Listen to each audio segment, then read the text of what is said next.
Hello guys, welcome to my channel. आप लोग बहुत दिनों से कह रहे थे कि रिप्रोडक्टिव सिस्टम को हिंदी में पढ़ाओ, तो आज मैं आपको नर जनन तंत्र हिंदी में पढ़ाऊंगी। अगर आपको इसे इंग्लिश में पढ़ना है तो उस पर वीडियो मैंने ऑलरेडी बना रखी है, आप डिस्क्रिप्शन में लिंक मौजूद है, वहां से जाकर चेक कर सकते हैं। आइए स्टार्ट करते हैं नर जनन तंत्र के बारे में। सबसे पहले हम डायग्राम से स्टार्ट करेंगे, क्योंकि आपको पता ही है इसका डायग्राम कितना इंपॉर्टेंट है। ठीक है, चलो स्टार्ट करते हैं। ये रहा हमारा नर जनन तंत्र का डायग्राम। ठीक है, इधर देखो, सबसे मेन हिस्से से स्टार्ट करते हैं। जो आपको ये हिस्सा दिख रहा है इसे हम कहते हैं वृषण, और इसे इंग्लिश में टेस्टिस कहते हैं। और इसके बाहर की आपको एक कवरिंग दिख रही होगी, इसे हम कहते हैं वृषण कोश, जिसे इंग्लिश में स्क्रोटम कहते हैं। एक आपको एक नलिका दिख रही होगी, इसे हम कहते हैं शुक्रवाहिनी, जिसे इंग्लिश में वास डिफरेंसेस कहते हैं। आपको एक और नलिका दिख रही होगी इधर पे, ये वाला, इसे हम कहते हैं मूत्र नलिका, और इसे इंग्लिश में यूरेटर कहते हैं। फिर देखो, आपको ये दिख रहा होगा, ऐसा एक ब्लैक सा दिख रहा है ना, जो कि अगर आप एनसीईआरटी बुक में देखोगे तो ये ब्राउन कलर का होगा। इसे हम कहते हैं शुक्राशय, जिसे इंग्लिश में सेमिनल वेसल्स कहते हैं। ठीक है, अब देखो, जो ये हिस्सा दिख रहा है ना, इसे हम कहते हैं मूत्राशय, जिसे इंग्लिश में ब्लैडर कहते हैं। और जो आपको ये हिस्सा दिख रहा है, ये जो ब्लैक ब्लैक सा दिख रहा है ना, इसे हम कहते हैं प्रोस्टेट ग्रंथि, जिसे इंग्लिश में प्रोस्टेट ग्लैंड कहते हैं। जो आपको ये हिस्सा दिख रहा है ना, इसे हम कहते हैं शिश्न, जिसे इंग्लिश में पेनिस कहते हैं। और जो आपको ये वाली जो नलिका दिख रही है, इसे हम कहते हैं मूत्र मार्ग, जिसे इंग्लिश में हम यूरेथ्रा कहते हैं। अभी मैं आपको इंग्लिश में इसलिए बता रही हूँ क्योंकि आपको इंग्लिश भी जानना ज़रूरी है, क्योंकि नॉर्मल ज़िंदगी में आपसे इतनी शुद्ध हिंदी में तो कोई बात नहीं करता है ना, इसलिए इंग्लिश शब्द को जानना भी हमारे लिए बहुत ज़रूरी है। लेकिन पढ़ाएंगे, आज हम पढ़ेंगे सिर्फ हिंदी में। ठीक है, अब देखो, जो नर जनन तंत्र होता है वो बेसिकली दो मेन हिस्सों से मिलकर बनता है। दो मेन हिस्से कौन कौन से हैं? पहला हिस्सा वृषण, और दूसरा हिस्सा जो आपको ये शिश्न दिख रहा है, यानी कि पेनिस। जो वृषण होता है बच्चों, उसका काम क्या होता है कि वो जनन कोशिका का निर्माण करता है। जनन कोशिका मतलब जो सेक्स सेल्स होते हैं, यानी कि शुक्राणु। नर का जनन कोशिका क्या होता है? शुक्राणु। तो जो वृषण होता है वो शुक्राणु का निर्माण करता है। अब इस शुक्राणु को कहाँ पहुँचना है? फीमेल की बॉडी के अंदर, यानी मादा के अंदर। तो अभी देखो, जो हमारा ये वृषण है, इसने क्या प्रोड्यूस किया, क्या निर्माण किया? इसने शुक्राणु का निर्माण किया। और जो ये शिश्न दिख रहा है आपको ना, ये क्या करता है? ये उस शुक्राणु को निषेचन के स्थान पर पहुंचाता है। निषेचन मतलब क्या होता है? फर्टिलाइजेशन। ठीक है, तो जो हमारा ये शिश्न होता है, ये शुक्राणु को निषेचन के स्थान तक पहुंचाता है। तो अब हम पढ़ लेते हैं लाइन बाय लाइन। देखो, इधर लिखा हुआ है जनन कोशिका उत्पादित करने वाले अंग। ठीक है, जनन कोशिका उत्पादित करने वाला अंग कौन सा है? हमारा वृषण। वृषण क्या है? जनन कोशिका उत्पादित करने वाला अंग, एवं जनन कोशिकाओं को निषेचन के स्थान पर पहुंचाने वाला अंग। ठीक है, जनन कोशिका जो हमारी है उसको निषेचन के स्थान पर पहुंचाने वाला अंग कौन सा है? शिश्न। इन्हीं दोनों चीज़ों से मिलकर हमारा क्या बनता है? नर जनन तंत्र बनता है। अब जितने भी पार्ट्स इसमें आपको दिख रहे हैं ना, इन सभी पार्ट्स को हम लाइन बाय लाइन पढ़ेंगे। सबसे पहले स्टार्ट करते हैं हम अपने वृषण यानी कि टेस्टिस से। ठीक है, इधर देखो, वृषण लिखा हुआ है। पुरुष में दो वृषण होते हैं जो कि उदर गुहा यानी कि एब्डोमिनल कैविटी के बाहर वृषण कोश में होते हैं। ठीक है, जो वृषण होता है वो पुरुषों में कितना होता है? दो होता है। और वो कहाँ होता है? जो उदर गुहा होता है ना, जो नीचे वाला हिस्सा होता है, एब्डोमिनल कैविटी, हमारे शरीर यानी कि मेल के शरीर के बाहर होता है। अच्छा, ऐसा क्यों होता है? जो टेस्टिस यानी कि जो वृषण है वो शरीर के अंदर क्यों नहीं होता है? क्योंकि होता क्या बच्चों की, जो वृषण है उसके अंदर क्या बनता है? सेक्स सेल्स, शुक्राणु बनते हैं।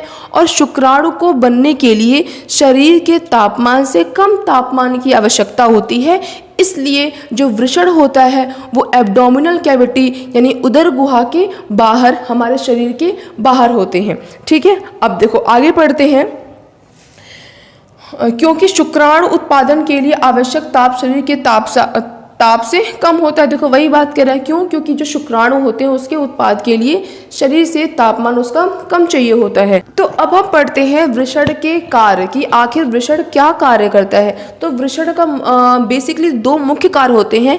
पहला कार्य होता है कि जो वृषण होता है वो शुक्राणु का निर्माण करता है, और जो दूसरा कार्य होता है वो ये होता है कि जो हमारा वृषण है वो टेस्टोस्टेरोन नाम के हार्मोन का निर्माण करता है। ये टेस्टोस्टेरोन हार्मोन क्या है? देखो जो टेस्टोस्टेरोन हार्मोन होता है ना, वो पुरुषों में सेक्सुअल ड्राइव यानी कि काम इच्छा बढ़ाने का उत्तरदायी होता है। और उसके साथ ही अगर हम कहें तो जो टेस्टोस्टेरोन होता है वो जो पुरुष होते हैं उनकी जो दाढ़ी आती है, जो मूंछ आती है, जो उनकी छाती चौड़ी होती है, जो मसल्स होते हैं, इन सब का उत्तरदायित्व तो किसका होता है? टेस्टोस्टेरोन हार्मोन्स का होता है। ठीक है, अब देखो हमने जो वृषण था वो पढ़ लिया, वृषण के कार्य पढ़ लिए, जो वृषण के बाहर आपको दिख रहा है वृषण कोष, इसको पढ़ लिया। अब इसके बाद जो शुक्राणु बन गया है वृषण में, वो निषेचन होने के स्थान पे जाएगा ना, तो उसके लिए वो किसका सहारा लेगा? ये आपको दिख रहा है ना, शुक्रवाहिनी। तो शुक्रवाहिनी से होते हुए जो शुक्राणु है वह शुक्राशय तक आएगा। ठीक है, अब देखो लिखा हुआ है शुक्रवाहिनी, जिसे हम वास डिफरेंसेस कहते हैं। शुक्राणु शुक्राशय तक पहुंचने के लिए शुक्रवाहिनी का सहारा लेते हैं। जो शुक्राणु टेस्टिस में बना है यानी कि वृषण में बना है, वह शुक्राशय तक पहुंचने के लिए किसका सहारा लेते हैं? ये जो नलिका दिख रही है आपको ना, शुक्रवाहिनी, इसका सहारा लेते हैं। ठीक है, अब देखो मैं आपको एक ऐसा पॉइंट बता रही हूँ जो कि बहुत ही ज़्यादा इंपॉर्टेंट है। ठीक है, इधर देखो, ये वाली कौन सी नलिका है? शुक्रवाहिनी, जो कि किसे ले जाती है? शुक्राणु यानी कि स्पर्म को। ठीक है, अब देखो ये आपको एक नलिका दिख रही होगी, इसे हम क्या कहते हैं? मूत्र नलिका, इंग्लिश में कहते हैं उसे हम यूरेटर। वो यहाँ पर आ रहा है मूत्राशय में। अब देखो एक जगह आ रहा है जहाँ पे ये और ये आपस में जाके दोनों क्या हो जा रहे हैं? कंबाइन हो जा रहे हैं, और ये दोनों आपस में मिल जा रहे हैं, और इसे हम क्या कह रहे हैं? यूरेथ्रा कह रहे हैं, यानी कि मूत्र मार्ग कह रहे हैं।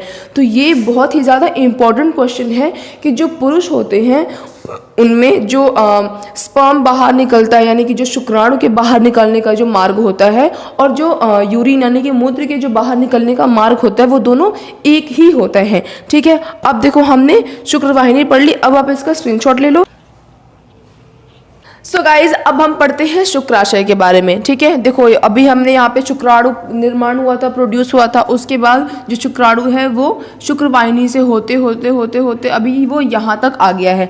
अब देखो अब रास्ते में कौन आया है? शुक्राशय आया है, इसलिए अब हम किसके बारे में पढ़ेंगे? शुक्राशय के बारे में पढ़ेंगे। तो आइए पढ़ते, दो लिखा हुआ है शुक्राशय एक तरल पदार्थ का निर्माण करता है जो कि शुक्राणुओं को गति तथा ऊर्जा प्रदान करता है। ठीक है, देखो लिखा हुआ है साफ साफ, बहुत आसान सा है कि जो हमारे यहाँ पे शुक्राणु जो निर्माण हुआ है वो जब जा रहा है तो जो शुक्राशय है वो क्या करता है? एक तरल पदार्थ निर्माण करता है जो कि जाकर शुक्राणु से मिल जाता है, जिसके कारण जो हमारा शुक्राणु होता है उसको गति मिलती है और उसको ऊर्जा भी मिलता है, न्यूट्रिशन भी मिलता है। ठीक है, अब देखो अब आपको ये भी दिख रहा होगा ना, इसे हम क्या कहते हैं? प्रोस्टेट ग्रंथि। इसके बारे में भी पढ़ते हैं। देखो लिखा हुआ है यह एक अखरोट के आकार का, ये अलग है, ठीक है, ये वाला हिस्सा, यह एक अखरोट के आकार की ग्रंथि है जो तरल पदार्थ का निर्माण करती है। ये भी क्या है? एक अखरोट के आकार की एक ग्रंथि है जो क्या करती है? तरल पदार्थ का निर्माण करती है। आगे कह रहा है तथा शुक्राणु को गति प्रदान करता है, और क्योंकि ये क्या कर रहा है? तरल पदार्थ का निर्माण कर रहा है। तरल मतलब बहुत ही फ्लोई सा है ना, लिक्विड सा। तो वो जब जाकर शुक्राणु से मिलेगा, और जो शुक्राणु होगा पहले वो गाढ़ा होगा, अभी जब वो तरल फॉर्म में आएगा, लिक्विड फॉर्म में आएगा, तो उसको गति मिलेगी ना। तो ये दोनों मिलकर क्या करते हैं? कुछ तरल पदार्थ ऐड करते हैं शुक्राणु में, जिसके कारण से जो शुक्राणु होता है उसको गति मिलती है और उसको ऊर्जा भी मिलती है। ठीक है, अब देखो अब आता है मेन हिस्सा। पहला मेन हिस्सा पढ़ा था हमने किसके बारे में? वृषण के बारे में। और जो हमारा दूसरा मेन हिस्सा है वो क्या है? शिश्न, जिसे इंग्लिश में हम कहते हैं पेनिस, उसके बारे में पढ़ते हैं, और ये बहुत इंपॉर्टेंट भी है। ठीक है, तो चलिए स्टार्ट करते हैं। शिश्न, जिसे इंग्लिश में कहते हैं पेनिस, देखो क्या लिखा हुआ है, यह एक बेलन आकार अंग है जो कि वृषण कोश के बीच लटका रहता है। ठीक है, शिश्न की बात कर रहे हैं, यानी कि पेनिस की बात कर रहा है, कह रहा है यह एक बेलन आकार अंग होता है पुरुषों का, जो कि वृषण कोश के बीच में लटका हुआ होता है। आगे कह रहा है कि सामान्य अवस्था में यह शिथिल तथा छोटा रहता है तथा मूत्र विसर्जन के कार्य आता है। कह रहा है सामान्य अवस्था में कैसा रहता है, शिथिल यानी कि रिलैक्स रहता है और छोटा रहता है आकार में। और ये किस कार्य में आता है, यूरिन जब जाते हैं, जो टॉयलेट जाते हैं तो उसके कार्य आता है। आगे कह रहा है यह नर जनन कोशिका शुक्राणु को मादा जननांग में पहुंचाने का कार्य करता है। गाइस हमने पहले ही पढ़ा था ना कि दो मेन अंगों से मिलकर क्या बनता है, नर जनन तंत्र बनता है। पहला हिस्सा क्या करता है, शुक्राणु का निर्माण करता है, और दूसरा हिस्सा जो कि हमारा क्या है, शिश्न यानी कि पेनिस, ये क्या करता है, ये उस शुक्राणु को जो फीमेल होती है उनकी बॉडी तक पहुंचाने का कार्य करता है। तो वही बात तो कह रहे हैं कि यह नर जनन कोशिका यानी कि शुक्राणु, जिसे इंग्लिश में कहते हैं हम स्पर्म, को मादा जननांग में पहुंचाने का कार्य करता है। आगे कह रहा है और तब यह उत्तेजित होता है जिसके कारण इसका आकार भी बढ़ जाता है। यानी सेक्सुअल इंटरकोर्स के दौरान जब जो शिश्न होता है, जब मादा जननांग के अंदर जाता है, जिसके दौरान क्या होता है, जो शुक्राणु होता है वो फीमेल की बॉडी में जाता है, उस दौरान जो शिश्न होता है वो उत्तेजित होता है, जिसके कारण से उसका आकार भी बढ़ जाता है। सो स्टूडेंट्स, ये रहा पूरा टॉपिक नर जनन तंत्र के बारे में। अब इसके आगे क्या होगा, जो ये शुक्राणु है वो फीमेल की बॉडी में जाएगा। अब फीमेल की बॉडी में क्या क्या होता है, कैसे कैसे होता है, उस पर इंग्लिश में वीडियो तो है ही। अगर हिंदी में चाहिए तो आप कमेंट करना, मैं उस पर वीडियो ज़रूर बनाऊंगी। तो स्टूडेंट्स, कैसा लगा आपको ये वीडियो मुझे कमेंट में ज़रूर बताएं। So students, if you like this video don't forget to like, share and subscribe. That's all, bye bye guys.